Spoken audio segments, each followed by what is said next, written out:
Deuxième vidéo sur l'agonie de Jésus au Jardin des Oliviers. Donc c'est la deuxième partie. Nous sommes au chapitre 3, vision des terribles expiations du péché, de ses ravages dans l'Église et de l'ingratitude des hommes, seconde agonie. C'est le tome 3 des visions de Anne-Catherine Emmerich aux éditions Pierre Tecky, éditeur. Lorsque Jésus fut revenu à la grotte, et toutes ses tristesses avec lui, il se jeta la face contre terre, les bras étendus, et pria son Père céleste. Alors commença la seconde agonie, qui dura 3/4 d'heure. Des anges vinrent lui montrer, dans une longue suite de tableaux, les immenses douleurs qu'il devait souffrir afin d'expier les péchés du monde entier. Ils lui montrèrent quelle était, avant sa chute, la majestueuse beauté de l'image de Dieu dans l'homme, et combien, depuis cette chute, la créature corrompue avait été enlaidie et défigurée. Ils lui firent voir aussi l'origine de tous les péchés, dans le premier péché, la nature et le caractère de la concupiscence et ses terribles effets sur l'âme et le corps de l'homme, ainsi que la nature et le caractère de toutes les peines qui en sont le châtiment. Ils lui montrèrent, dans la satisfaction qu'il devait donner à la justice divine par sa passion, d'abord les souffrances du corps et de l'âme, comprenant toutes les peines exilées par Dieu pour la concupiscence de l'humanité tout entière. Ensuite, les souffrances qui, peut-être satisfactoires, devaient punir les crimes de toute l'humanité dans la seule nature humaine exempte de péché, celle du Fils de Dieu. Celui-ci, pour se charger par amour des dettes de tous les hommes, devait vaincre la répugnance qu'inspire à l'homme la souffrance et la mort. Tandis que les anges lui montraient tout cela, j'avais la perception de ce qu'ils disaient, quoique sans entendre leur voix. Aucune langue humaine ne peut exprimer l'épouvante qui remplissait l'âme du Sauveur à la vue de ces terribles expiations. Car il voyait non seulement l'immense étendue des tourments qu'il devait endurer, mais encore les instruments de torture, la fureur diabolique de ceux qui les avaient inventés, la cruauté des bourreaux et les angoisses de toutes les victimes innocentes ou coupables. L'horreur de cette vision fut telle que tout son corps se couvrit de sueur. C'étaient comme des gouttes de sang qui découlaient jusqu'à terre. Pendant que le Fils de l'homme était ainsi plongé dans la tristesse et l'abattement, je vis les anges saisis de compassion. Il me sembla qu'ils désiraient ardemment le consoler et qu'ils priaient pour lui devant le trône de Dieu. Il y eut un moment de suspension, et comme un combat d'un instant entre la justice de Dieu et sa miséricorde, ainsi que l'amour qui s'offrait en sacrifice. L'image de Dieu me fut montrée, non comme d'autres fois sur un trône, mais dans une forme lumineuse vaguement dessinée. Je vis la nature divine du Fils dans la personne de son Père, et se confondant, pour ainsi dire, avec elle. Je vis aussi la personne du Saint-Esprit qui procédait du Père et du Fils. Elle était comme entre eux, et tout cela n'était pourtant qu'un seul Dieu. Mais ces choses sont inexprimables. J'avais plutôt une perception de forme idéale qu'une vision sensible et distincte, et il me sembla que la volonté divine du Christ se retirait dans le sein du Père, afin de laisser peser sur son humanité toutes ses souffrances, que la volonté humaine de Jésus priait avec angoisse le Père d'adoucir et d'alléger. Ainsi, le Verbe, uni à son Père, décréta contre le Fils de l'homme ce que sa volonté humaine voulait éloigner de lui. Je vis cela dans le moment même où les anges, saisis de compassion, désiraient consoler Jésus. Et en effet, il reçut en cet instant quelque soulagement. Mais bientôt, toute consolation cessa. Et les anges abandonnèrent le Seigneur, dont l'âme allait avoir à souffrir de nouvelles et non moins violentes angoisses. Lorsque le Rédempteur voulut bien éprouver, comme un homme ordinaire, la répugnance de la nature humaine contre la douleur et la mort, lorsqu'il se chargea de surmonter ce dégoût qui fait partie de toute souffrance, il fut permis au tentateur de procéder avec lui comme avec tout homme qui veut se sacrifier pour une sainte cause.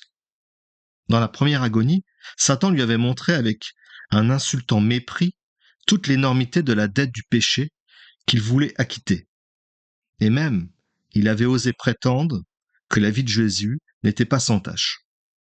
Dans la seconde agonie, les anges lui représentèrent dans toute leur étendue les souffrances expiatoires qu'il devait endurer.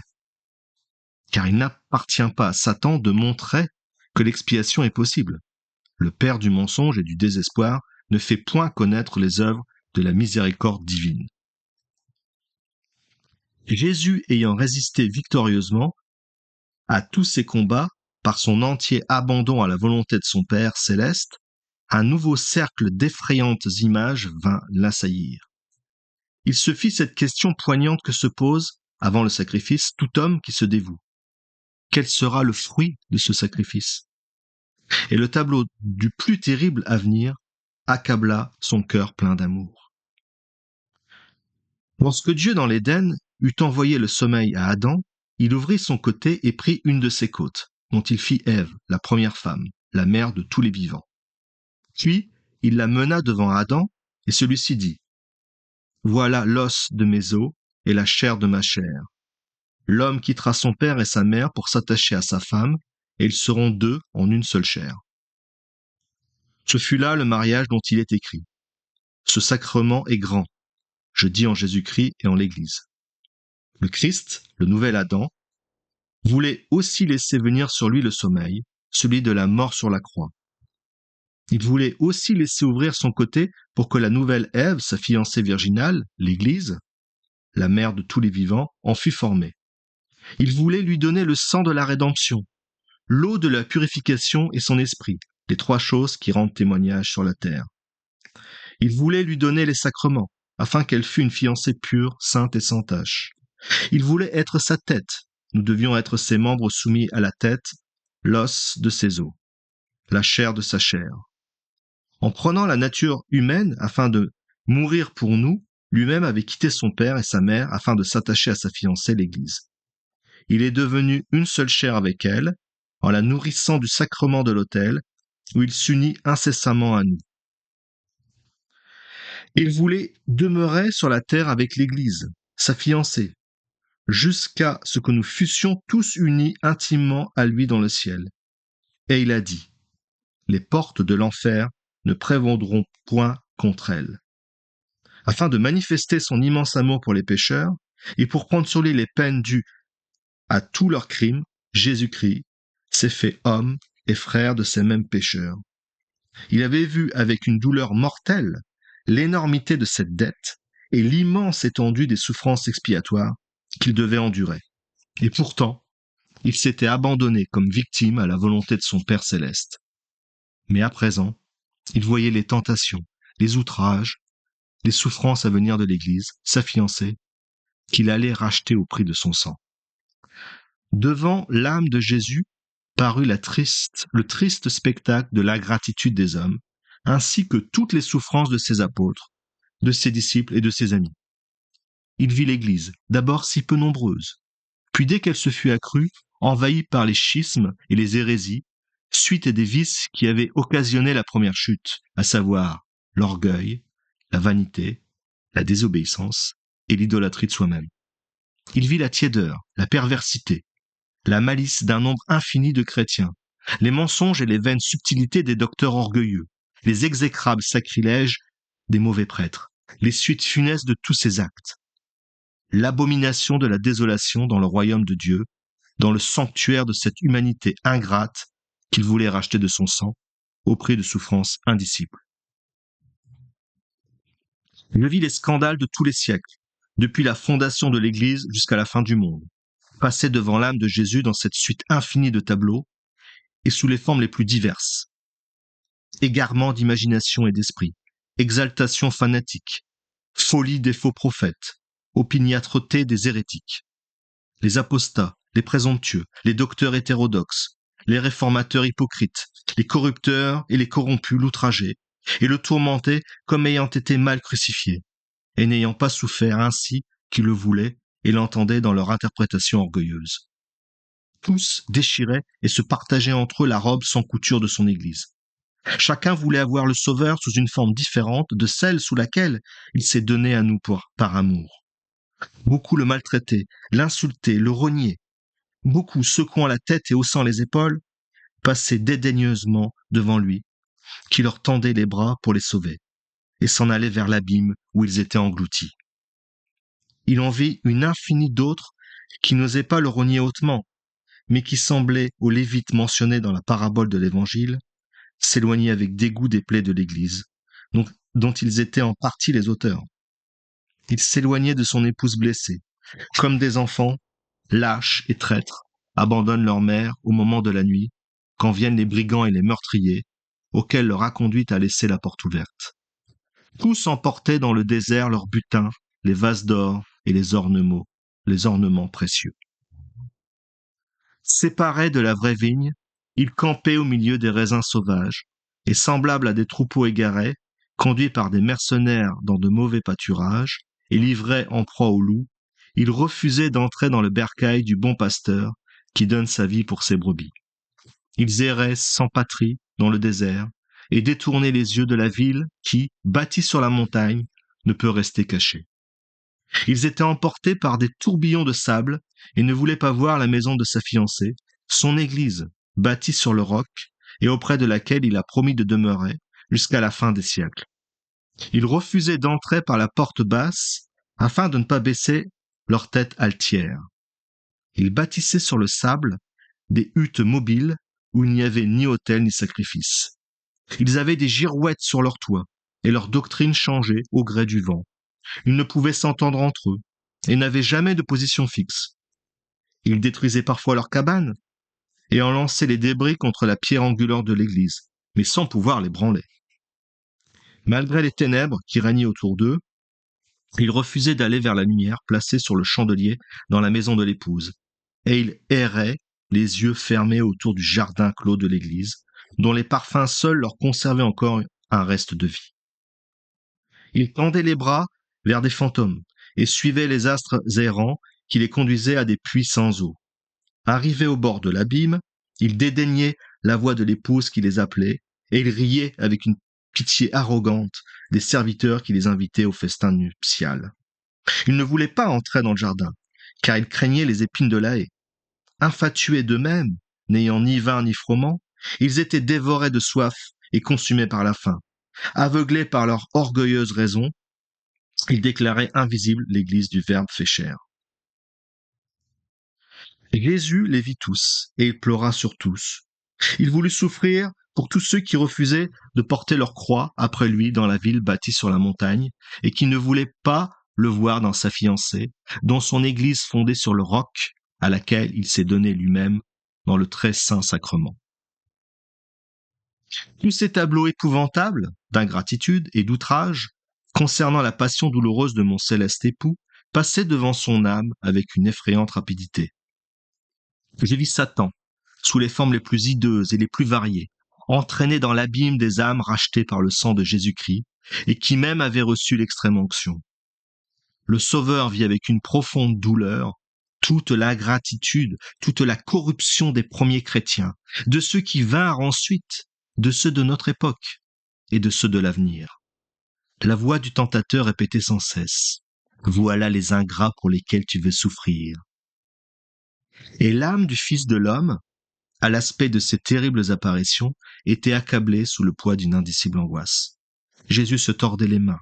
Souvent il tombait comme écrasé sur ses genoux, et sa volonté humaine luttait avec tant de force contre la répugnance à tant souffrir pour cette race ingrate, que la sueur, en larges gouttes de sang, coulait de son corps jusqu'à terre. Dans sa détresse, il regardait autour de lui, comme pour chercher du secours, et il semblait prendre le ciel, la terre et les astres du firmament à témoin de ses souffrances. Je crus même l'entendre crier. Est-il possible de supporter une telle ingratitude ? Répondez-moi, je vous prends à témoin. Alors la lune et les étoiles parurent s'approcher, et je vis à ce moment la clarté augmenter autour de lui. Jésus, dans cette affreuse angoisse, fit entendre quelques cris douloureux. Les 3 apôtres se réveillèrent. Ils prêtèrent l'oreille de son côté et voulaient aller le rejoindre. Mais Pierre retint Jean et Jacques et dit « Restez, je vais aller vers lui. » Je le vis courir et entrer dans la grotte. À la vue du Seigneur plein d'épouvante et couvert de sang, il tressaillit d'effroi. « Maître, dit-il, qu'avez-vous » Jésus ne lui répondit pas. et ne parut même point faire attention à lui. Pierre revint vers les deux autres. Il leur dit que le Seigneur ne lui avait pas répondu, et qu'il ne faisait que gémir et soupirer. Leur tristesse alors augmenta. Ils voilèrent leur tête, s'assirent et prièrent en pleurant. Je me retournai vers mon céleste fiancé dans sa douloureuse agonie. L'effrayant tableau des ingratitudes et des outrages des hommes futurs dont il avait pris sur lui la dette et pour lesquels il devait souffrir si cruellement se déroulait devant lui avec une rapidité croissante et sous des aspects de plus en plus hideux. Il luttait toujours contre la répugnance de sa volonté humaine à tant souffrir. Plusieurs fois je l'entendis s'écrier « Mon père, est-il possible de souffrir pour tous ces hommes-là ? Mon père, que ce calice, s'il se peut, s'éloigne de moi. Cependant que votre volonté soit faite. » Au milieu de toutes ces offenses envers la miséricorde divine, je voyais Satan s'agiter sous des formes qui variaient selon l'espèce du péché. Il apparaissait tantôt comme un grand homme noir ou sous la figure d'un tigre, tantôt sous celle d'un loup, d'un renard et d'un dragon, d'un serpent. Ce n'était pas la forme même de ces animaux, mais seulement le trait saillant de leur nature. Des types de destruction, d'abomination, de contradiction, de péché, enfin les formes mêmes du démon. Jésus voyait toutes ces images diaboliques tenter, séduire et dévorer ces âmes sans nombre qu'il voulait, en mourant sur la croix, délivré du pouvoir de Satan. Au commencement, je vis plus rarement le serpent. Mais ensuite, je le vis s'élancer sur Jésus et l'attaquer avec une violence extrême, à la tête d'une nombreuse armée d'hommes et de femmes appartenant à toutes les classes de la société. Munis de toutes sortes d'armes et d'instruments, ils luttaient quelquefois les uns contre les autres, puis revinrent sur le Sauveur avec un acharnement épouvantable. C'était un horrible spectacle.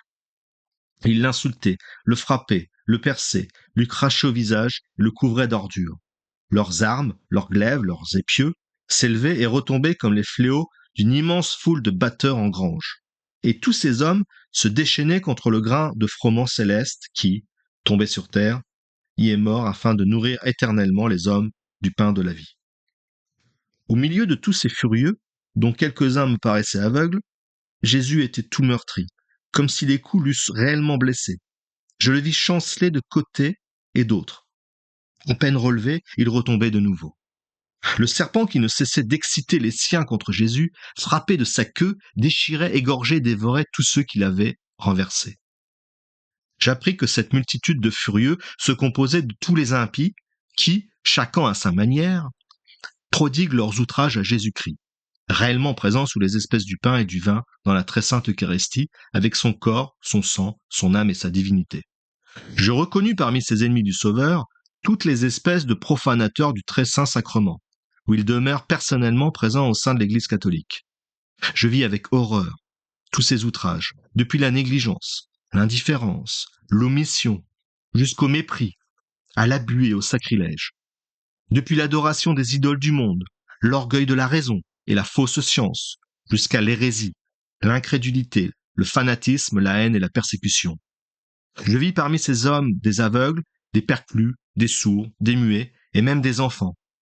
Des aveugles qui ne voulaient pas voir la vérité, des perclus qui refusaient de la suivre, des sourds qui fermaient l'oreille à ses avertissements, des muets qui ne voulaient pas combattre pour elle avec le glaive de la parole, des enfants égarés par des parents et des maîtres mondains et impies, des enfants déjà tout remplis de désirs terrestres, enivrés d'une vraie science et insensibles aux choses divines.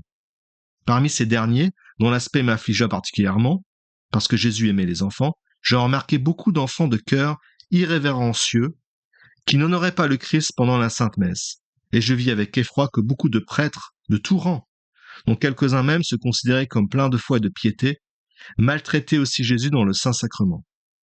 La plupart croyaient à la présence réelle et enseignaient ce mystère au peuple.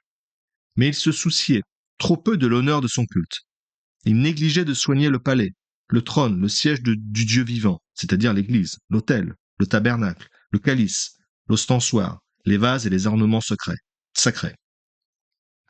Ils laissaient tout se détériorer dans la poussière et la rouille, et le culte divin était sinon profané intérieurement, du moins déshonoré à l'extérieur.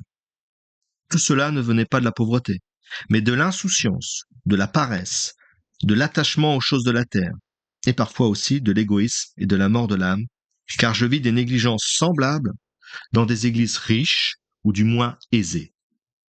J'en vis en même temps d'autres où un luxe mondain et ridicule avait remplacé les ornements précieux et vénérables d'une époque plus pieuse. Je vis que souvent les plus pauvres étaient mieux logés dans leur cabane que le maître du ciel et de la terre dans son église. Ah, combien cette inhospitalité contristait Jésus qui s'est donné en nourriture à tous les hommes. Certes, il n'est pas besoin d'être riche pour recevoir celui qui récompense au centuple le verre d'eau donné aux pauvres altérés. Mais lui, qui a soif de nous, n'a-t-il pas lieu de se plaindre quand le verre est souillé et l'eau corrompue? Par suite de toutes ces négligences, les faibles étaient scandalisés, le sanctuaire déshonoré, l'église abandonnée, les prêtres méprisés.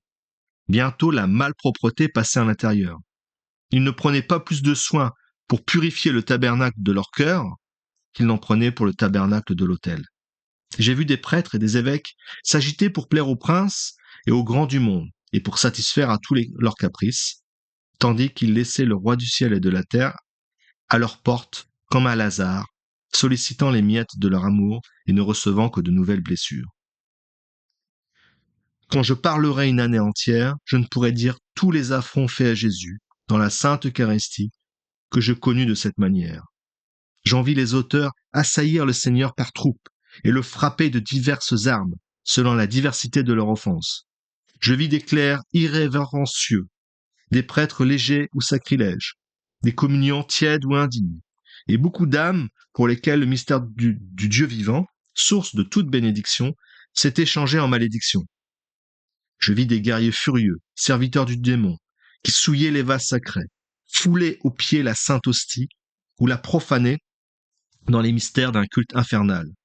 Je vis un nombre infini de personnes séduites par le mauvais exemple et l'enseignement perfide des hérésiarques cesser de croire à la présence réelle du Seigneur et de l'adorer dans l'Eucharistie.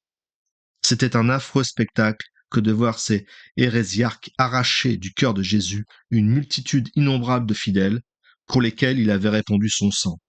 Je voyais l'Église comme le corps de Jésus, et toutes ces familles, ces églises séparées, m'apparaissaient comme autant de lambeaux sanglants arrachés de son corps vivant.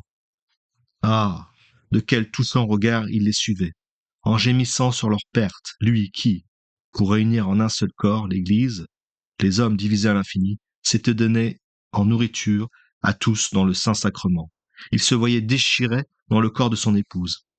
Tels étaient les mauvais fruits de l'arbre du schisme. La table de l'union, le sacrement, gage suprême de sa tendresse, et où il voulait demeurer à jamais avec les hommes, sous l'influence des faux docteurs, était devenue la borne de séparation, et les enfants de Dieu étaient obligés de se séparer des incrédules et des hérétiques, pour ne point participer à leurs péchés.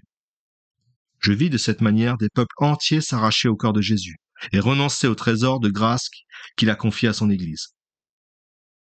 À la fin, je vis tous ceux qui s'étaient séparés de l'Église, plongés dans l'incrédulité, la superstition, l'hérésie, la fausse science, et poussés par le serpent qui s'agitait au milieu d'eux, se réunir et se précipiter tous ensemble sur l'Église. C'était comme s'ils eussent déchiré les entrailles du Seigneur lui-même. Dans son angoisse, il voyait l'arbre du schisme, avec toutes ses branches et tous ses fruits, se multiplier à l'infini jusqu'à la consommation des siècles, lorsque le blé sera recueilli dans les greniers célestes et la paille brûlée dans le feu qui ne s'éteint jamais. Cette vision fut si horrible, si épouvantable, que mon fiancé céleste daigna m'apparaître et mettre miséricordieusement sa main sur mon cœur en me disant « Personne n'a encore vu ces choses. Et ton cœur se briserait de douleur si je ne le soutenais. » Je vis le sang couler en larges gouttes sur le pâle visage du Seigneur. Ses cheveux collés ensemble se dressaient sur sa tête, et sa barbe était sanglante et en désordre. Après cette dernière vision, il sortit de la grotte et vint de nouveau vers les disciples. Il trébuchait à chaque pas, comme un homme courbé sous un lourd fardeau, ou dangereusement blessé et presque défaillant. Arrivé auprès des apôtres, il ne les trouva point couchés par terre, mais assis, la tête voilée et appuyée sur leurs genoux. C'est une position que les Juifs prenaient souvent dans le deuil ou la prière. Accablés par la fatigue, la crainte et la tristesse, ils s'étaient endormis. Jésus s'approcha d'eux tremblant et gémissant. Ils se réveillèrent. Mais lorsqu'à la clarté de la lune, Ils le virent devant eux, debout et courbé, avec son visage pâle, ensanglanté, et sa chevelure en désordre. Leurs yeux fatigués ne purent reconnaître leur maître, si horriblement défiguré. Le voyant qui se tordait les mains, ils se levèrent, le reçurent dans leurs bras, et le soutinrent avec un empressement affectueux. Alors il leur dit avec une tristesse profonde qu'on le mettrait à mort le lendemain, qu'on se saisirait de lui dans une heure, pour le traîner devant le tribunal, qu'on le maltraiterait et l'outragerait, qu'on le flagellerait, et qu'enfin il serait mis à mort de la manière la plus cruelle. Il les pria ensuite de consoler sa mère et Madeleine. Ils ne lui répondirent pas, ils étaient sans parole, tant son aspect et ses discours les avaient troublés et attristés. Ils pensaient même qu'il était en délire. Lorsqu'il voulut retourner à la grotte, il n'eut pas la force de marcher, et je vis Jean et Jacques l'y conduire. Dès qu'il fut entré, ils le quittèrent. Il était environ 11h15. Voilà, c'était la deuxième partie. Donc il y aura bientôt une troisième partie pour clore cette petite série de ces 3 vidéos sur l'agonie de Jésus au Jardin des Oliviers. Et je vous dis à bientôt. Au revoir.